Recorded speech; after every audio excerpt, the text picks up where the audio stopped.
वध हो रहा था, तब दुर्योधन ने भीष्म पितामह से कहा था, ए भीष्म पितामह, आप छल कर रहे हो हमारे साथ।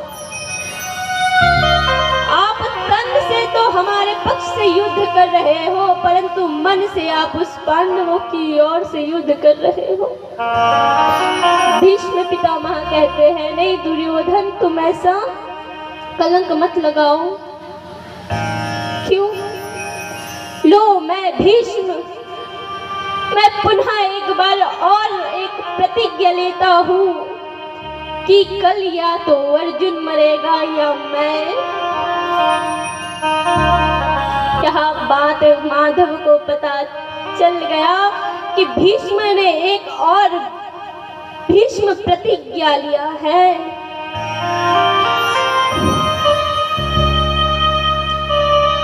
आज माधव द्रौपदी के पास जाके कहते हैं, हे द्रौपदी, मेरे साथ चलो। द्रौपदी आधी रात को उठकर कृष्ण के पीछे पीछे चलने लगती है, पर एक प्रश्न नहीं करती, क्योंकि द्रौपदी को पूर्ण विश्वास है अपने माधव के ऊपर। तो आज माधव कहते हैं, द्रौपदी घूंघट तो डाल दो और सुनो ध्यान से कि भीष्म पितामह के कक्ष में प्रवेश करते ही कुछ कहना मत, सीधा उनके चरण को पकड़ लेना। द्रौपदी कहती है, माधव क्यों? द्रौपदी, उनके चरणों को पकड़ लेना तो सौभाग्य प्राप्त कर लोगी। वो एक महान बड़े ब्रह्मचारी है, बहुत बड़े त्यागी है वो। उनके चरण कमलों की शक्ति इतनी है ना, जितना तो हमारे पास भी नहीं है। तुम जाके उनके चरणों को पकड़ लेना। द्रौपदी कहती, ठीक है माधव। आज द्रौपदी अपने चरण पादुका को भीष्म के शिविर के बाहर रख के घूंघट डालकर सीधा भीष्म पितामह के चरण को पकड़ लेते हैं। भीष्म पितामह सोचते हैं, ये दुर्योधन की धर्मपत्नी होंगी तो कहती है, सौभाग्यवती भव। जैसे ही सौभाग्यवती भव कहते हैं, उसी समय द्रौपदी अपना घूंघट खोल देती है। तो भीष्म देखता है कि ये तो पांडवों की पत्नी है। तो भीष्म कहता है, तुम यहाँ क्यों आई हो द्रौपदी? तब द्रौपदी कहती है कि मुझे तो माधव ने भेजा है। अच्छा, माधव ने भेजा है तो वो कहाँ है? अब उन्हें क्या पता कि मेरे माधव कहाँ है। मेरे माधव तो द्रौपदी के चरण पादुका को अपने वक्षस्थल से लगाते हुए एक कोने में बैठ कर रो रहे हैं। भीष्म द्रौपदी कहते हैं, पितामह यही तो थे, माधव पता नहीं कहाँ गए थे। अरे चलो थोड़ा देखते हैं कहाँ है। अब ढूंढते अब देखा कि माधव एक कोने में बैठ कर रो रहे हैं और वक्षस्थल से द्रौपदी के चरण पादुका को लगाए रखे हैं। आज भीष्म कहते हैं, अरे प्रभु, आपने ये किनके चरण कमल को अपने वक्षस्थल से लगा के रखा है? तो प्रभु कहते हैं, भीष्म पितामह, ये तो द्रौपदी के चरण पादुका है। मैंने उसे छुपा रखा है ताकि कोई आपके शिविर के बाहर एक स्त्री के चरण पादुका को देख के ये ना समझे कि भीष्म पितामह ने अपने वचन को त्याग दिया। कोई मेरे भक्त के चरित्र के ऊपर उंगली उठाए। भीष्म पितामह, मैं ये नहीं चाहता।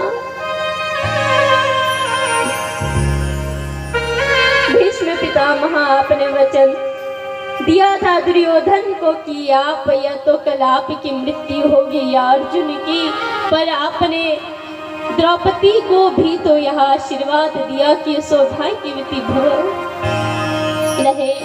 उसका सौभाग्य बना रहे, तो आज क्या करेंगे आप भीष्म पितामह? आपके लिए आपका आशीर्वाद बड़ा है या आपके वचन? तो भीष्म पितामह कहते हैं, माधव मेरे लिए मेरा आशीर्वाद ही बड़ा है। कल जब युद्ध हो तो अर्जुन को कहना कि शिखंडिनी को सामने रख के बाण चलाए, क्योंकि मैंने वचन भले ही दिया है पर उससे बड़ा मेरा आशीर्वाद है। और मुझे यदि मारना है अर्जुन को तो शिखंडिनी को सामने रख के मुझे मारो। पर माधव मैंने तो आपकी सारी बात मानी है ना, तो आप भी मेरी एक बात मानो। मेरा भी एक शर्त है। तो आज कृष्ण कहते हैं, कैसा शर्त? माधव मेरा यही शर्त है कि जब मेरी मृत्यु हो, जब मैं मरूं,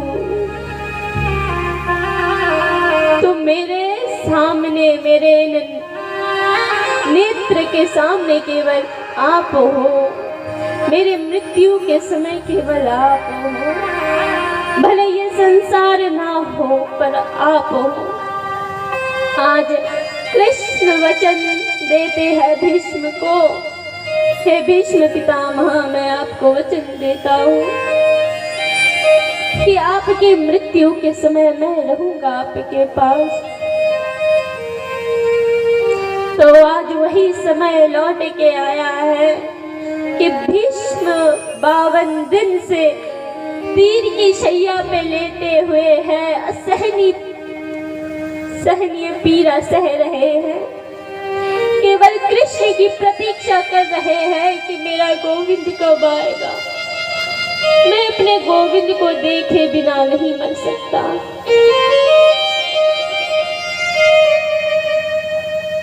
मैं अपने गोविंद को देखे बिना नहीं मर सकता। आज का समय उत्तरायण में अर्थात दक्षिणायन से परिवर्तित होकर उत्तरायण का समय प्रारंभ हुआ।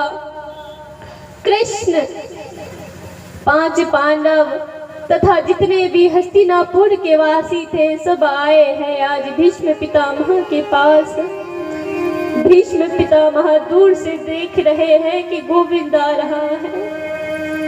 कहते हैं कि कृष्ण की विरह में भीष्म पितामह ने अपने अश्रु छोड़ दिए हैं।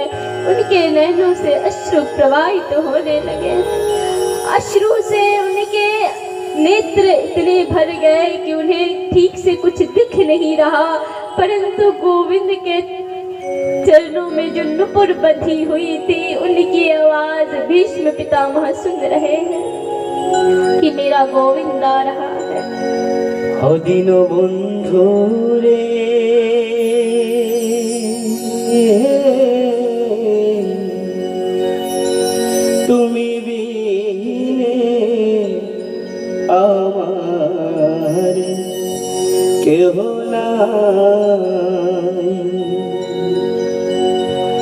ওরে আমার